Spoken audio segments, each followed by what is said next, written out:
Exercise 11.1 question number first.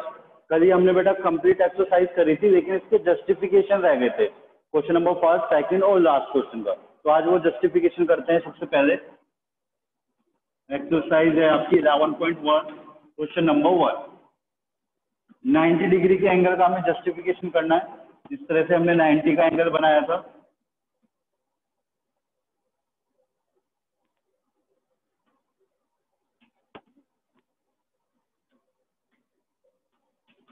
A B C D, मैंने इनको points को नाम दे दिए हैं। यहाँ पे आप क्या करो, डी को ई से ज्वाइन करो, ई को सी से, डी को ए से और सी को भी ए से ज्वाइन करो। सी को यहाँ पे बी से करो और डी सी को भी। तो ये इस तरह से मैंने यहाँ पे ज्वाइन किया है। पॉइंट ई को डी से और सी से, पॉइंट ए को डी और सी से, डी और सी को आपस में किया है, सी और बी को ज्वाइन किया है। ठीक है, अब हमें प्रूव करना है कि ये जो हमने 90 का एंगल बनाया है कि ये बिल्कुल ठीक बना है, 90 का ही होगा। ये कल मैंने आपको बताया था, यहाँ पे ये इक्विलेटरल ट्रायंगल बनता है क्योंकि आपका ए सेंटर है और ये जो पूरा आर्क है सी और बी ये सेम आर्क पर है। ए सेंटर है, सी और बी सेम आर्क पर है, तो ए सी और ए बी इक्वल होते हैं। और बी फिर हमने बी सेंटर मान के दूसरा आर्क लगाया सी पे, कितनी रेडियस का, जो पहले वाली रेडियस थी, तो ये रेडियस भी आपकी इक्वल हो गई। तो A C B equilateral triangle होता है आपका, और ये एंगल आपका 60 डिग्री का हो जाता है। ठीक है, ये हमने 60 डिग्री का जो कंस्ट्रक्शन सीखा था उसके जस्टिफिकेशन में भी करा था। अब यहाँ पे देखो, ये जो ट्रायंगल है ए डी सी, ये भी इक्विलेटरल ट्रायंगल होगा। कैसे? ए सेंटर है, पॉइंट सी और डी सेम आर्क पर है, यानी कि सर्कल की सर्कमफ्रेंस में है, तो ये रेडियस हो गई सेम सर्कल की। तो यहाँ से आप लिखेंगे A C is equals to A D, और सी से फिर जो हमने आर्क लगाया आगे डी पे, ये भी उसी रेडियस का लगाया जिस रेडियस का हमने पहले वाला आर्क लगाया है।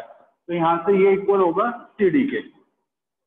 तो A C C D is equals to A D हो गया, तीनों साइड इक्वल हो गई। ये भी इक्विलेटरल ट्रायंगल हो गया हमारा, और इसके भी तीनों इंटीरियर एंगल हमारे 60 डिग्री के हो गए। अब यहाँ पे आप देखो angle D C A is equals to angle C A B, ये दोनों एंगल आपस में इक्वल हैं। और ये क्या है? अल्टरनेट इंटीरियर एंगल है। यहाँ पे देखो आपका ये जेड बन रहा है, अल्टरनेट इंटीरियर एंगल आपस में इक्वल है। इट मीन्स जो आपका डीसी है, DC is parallel to A B, DC आपकी ए बी के पैरेलल हो गई। ठीक है, ये जो आपकी डीसी है वो ए बी के पैरेलल हो गई। अब आप यहाँ पे देखो, जो आपकी डीई है, डीई वो इक्वल होगी किसके? सीई के। क्यों होगा? क्योंकि हमने डी से जो आर्क लगाया है बिल्कुल उसी रेडियस का हमने आर्क लगाया है सी से, तो दोनों सेम रेडियस के आर्क हैं, यानी कि DE is equals to CE. ठीक है, अब मैंने आपको जो परपेंडिकुलर बाइसेक्टर बताया था उसमें मैंने एक चीज बताई थी कि किसी भी लाइन सेगमेंट का जो परपेंडिकुलर बाइसेक्टर होता है उस पर अगर हम कहीं पर भी पॉइंट लेते हैं, ठीक है, परपेंडिकुलर बाइसेक्टर को दोनों एंड पॉइंटों से इक्वल डिस्टेंस पे होता है, तो इसका रिवर्स भी होता है। यहाँ पे देखो पॉइंट ई जो है वो डी और सी से इक्वल डिस्टेंस पर है, डी और सी से इक्वल डिस्टेंस पे है, यानी कि जो ये डीसी है डीसी के परपेंडिकुलर बाइसेक्टर पे लाई करेगा। पॉइंट ई, यहाँ पे देखो ये आपका डीसी लाइन सेगमेंट है, ये आपका ए ई है परपेंडिकुलर, ए ई आपका एक लाइन सेगमेंट है, ई आपका इसी पे लाई कर रहा है, और ई की डी से और सी से दोनों से इक्वल डिस्टेंस है। इट मीन्स ई जो है वो डीसी के परपेंडिकुलर बाइसेक्टर पे लाई करेगा। परपेंडिकुलर बाइसेक्टर मीन्स ये एंगल आपका 90 का होगा। इसको हम नाम दे देते हैं ABCD F, यानी कि एंगल EFC 90 डिग्री होगा। ये वाला एंगल आपका 90 डिग्री होगा। अब देखो अगर आपका ये एंगल 90 है तो ये आपका पूरा एंगल ए भी 90 होगा। क्यों? क्योंकि करोस्पॉन्डिंग एंगल है, यानी कि angle EAB is equals to angle EFC is equals to 90 degree. क्योंकि अभी हमने प्रूव किया है DC is parallel to AB, तो ये यहाँ पे ये इसकी ट्रांसवर्सल होगी पूरी। अगर DC पैरेलल है AB के तो FC भी तो पैरेलल होगी AB के, तो FC is parallel to AB, ये इनकी ट्रांसवर्सल है। तो ये एंगल जो आपका ऊपर बन रहा है EFC एंड एंगल FAC दोनों आपके क्या होंगे? कॉरस्पॉन्डिंग एंगल्स होंगे। और आपको पता है जब लाइंस पैरेलल होती हैं तो कॉरस्पॉन्डिंग एंगल्स इक्वल होते हैं। तो एंगल EFC या angle EAB is equals to 90 degree, और हमें यही प्रूव करना था angle EAB is equal to 90 degree. ठीक है बेटा, देखो बेटा ये हमारा सेकंड कंस्ट्रक्शन था। 45 डिग्री का हमने कंस्ट्रक्शन किया था, पहले 90 वाला हमने ड्रॉ किया और उसका एंगल बाइसेक्टर कर दिया हमने। तो इस तरह से हमारा 45 ड्रॉ हो जाता है। इसका अगर हमें जस्टिफिकेशन देना है तो हम क्या करेंगे, ये जो यहाँ पे एंगल बाइसेक्टर है, पॉइंट है, इसको मैंने एफ मान लिया। एफ को सी से और बी से ज्वाइन किया। अगर मैं triangle A C F and triangle A B F दोनों को कॉन्ग्रुएंट कर दूं तो सीटी सीटी से दोनों एंगल इक्वल होंगे और इन दोनों एंगल का सम क्या होगा, 90 होगा। तो दोनों एंगल कितने होंगे, 45 डिग्री के होंगे। इनको देखो कॉन्ग्रुएंट करना बहुत इजी है। यहाँ से सी एफ और बी एफ आपस में इक्वल होंगे क्योंकि ये दोनों आर्क्स ऑफ सेम रेडियाई हैं। ठीक है, इसी तरीके से ए बी एंड ए सी आपस में इक्वल होंगे क्योंकि रेडियाई ऑफ सेम सर्कल है। या अगर आप आर्क को पूरा कंप्लीट कर दो तो एक सर्कल बनेगा और ये इसकी दोनों रेडियाई होंगी।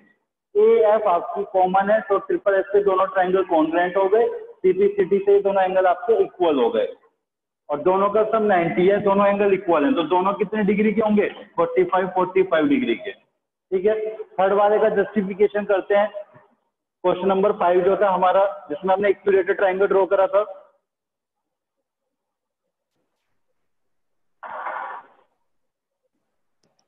क्वेश्चन नंबर 5, मैंने 5 सेंटीमीटर का एक इक्विलेटरल ट्राइंगल ड्रॉ करा। तो मैंने ए बी 5 सेंटीमीटर ड्रॉ करी, फिर मैंने ए से 5 सेंटीमीटर का आर्क लगाया, बी से 5 सेंटीमीटर का आर्क, और इनको आपस में ज्वाइन कर दिया। तो ये मेरा पॉइंट सी हो गया। ठीक है, इसका जस्टिफिकेशन देखो, ये बहुत इजी है आपका। इसका जस्टिफिकेशन बहुत इजी है। यहाँ से हम क्या आएंगे, A B is equal to A C, क्योंकि ए बी 5 सेंटीमीटर और ए सी भी हमने कितना, ये आर्क कितने उसका लगाया, 5 सेंटीमीटर का। तो ए से लेके सी तक की डिस्टेंस क्या होगी, 5। इस आर्क को अगर कंप्लीट करूं तो सर्कल बनेगा, ये इसका सेंटर होगा और ये रेडियस क्या होगी, 5। इसी तरीके से मैं बोल सकता हूँ कि A B is equal to B C, क्योंकि बी सी भी हमने 5 सेंटीमीटर की ड्रॉ करी है। और यहाँ से हम क्या बोल सकते हैं, A B is equal to B C is equal to A C. तो इसकी तीनों साइड आपस में इक्वल हो गए। इट मीन्स क्या है, ये इक्विलेटरल ट्राइंगल है। ठीक है, ये इसका सबसे इजी जस्टिफिकेशन था।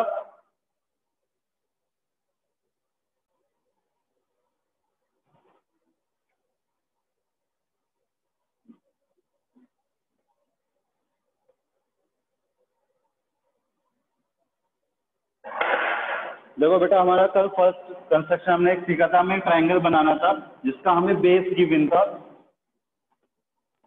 6 सेंटीमीटर मान लो, और एक बेस एंगल गिवन था 60 डिग्री। ठीक है, तो हम क्या करते थे, बेस बनाते थे, बेस एंगल ड्रॉ करते थे। उसके बाद अदर 2 साइड्स का हमें सम गिवन था।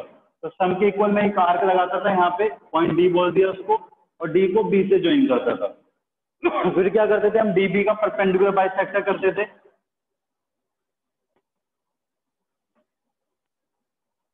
और ये परपेंडिकुलर बाइसेक्टर इस एंगल वाली रे को जिस पॉइंट पे इंटरसेक्ट करता था वो हमारा थर्ड वर्टेक्स होता था ट्राइंगल का, और उसको हम बी से ज्वाइन करते थे। तो हमारा ट्राइंगल बन जाता था triangle A B C.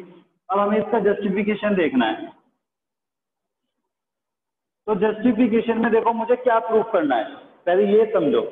Triangle का हमें बेस गिवन था, तो बेस को तो प्रूफ करने की जरूरत नहीं है क्योंकि बेस तो मैंने स्केल से ड्रॉ कराई है 6 सेंटीमीटर।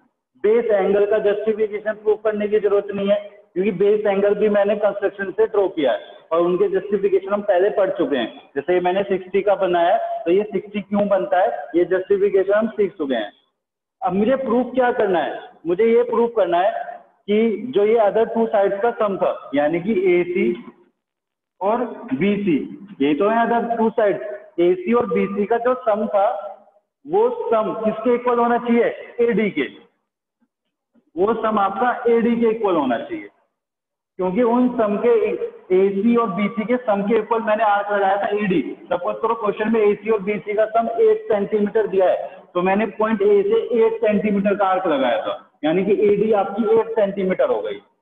तो मुझे ये शो करके दिखा देना है कि ये जो एडी है वो एसी और बीसी के सम के इक्वल है।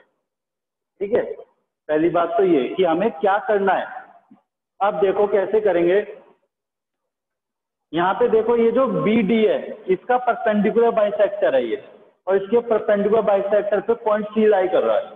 तो मैंने आपको बताया था कि परपेंडिकुलर बाइसेक्टर पे जो भी पॉइंट होता है वो उस लाइन सेगमेंट के दोनों एंड पॉइंटों से इक्वल डिस्टेंस पे होता है, यानी कि सी डी इक्वल होगा किसके, बी सी के।